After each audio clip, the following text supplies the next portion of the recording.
உண்மையான செல்வம் எது என்பதை தெளிவுபடுத்தி அச்செல்வத்தை பெற நம்மளுடைய குலதெய்வத்தையோ அல்லது நம்மளுடைய முன்னோரையோ விரும்பிய தெய்வங்களையோ வேண்டுவதே ஆகும். நிலம், நீர், நெருப்பு, ஆகாயம், காற்று ஆகிய பஞ்ச பூதங்களால் தோன்றியதான் நம்மளுடைய இந்த மானிட பிறவி.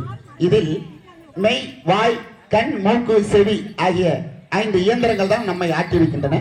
இந்த 5 இயந்திரங்கள் ஆகிய 5 முகங்களில் மனது எனும் தீயையிட்டு, பக்தி எனும் நெய்யை ஊட்டி, எண்ணம் எனும் ஜோதியை நோக்கினால் உண்மையான செல்வத்தை அடையலாம். உண்மையான செல்வம் என்பது என்ன?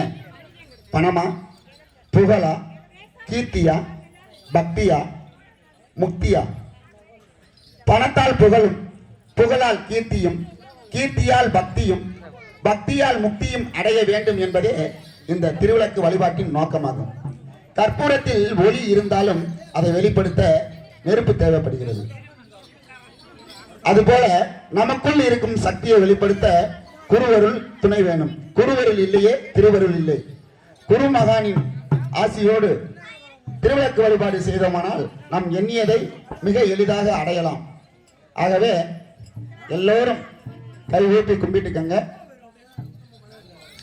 ஓம் சர்வே பவந்து சுகின சர்வே சந்து நீரமய சர்வே பத்ராணி பஷ்யந்து மா கஸீத் துகபாத் பவே.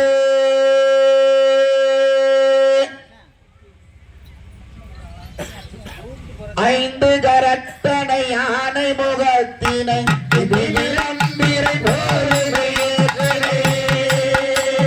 நந்தி மகந்தர ஞான குழந்தையை உண்மையில் வைத்தடி போற்றுகின்றேன்.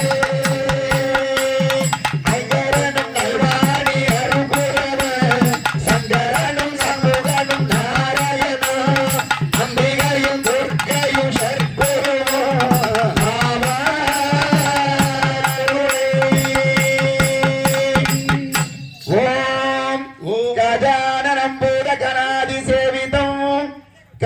ஜம்போ பலசார பாசிதம் உமாசூத சோக விநாசகாரணோ நமாமி விக்னேஸ்வர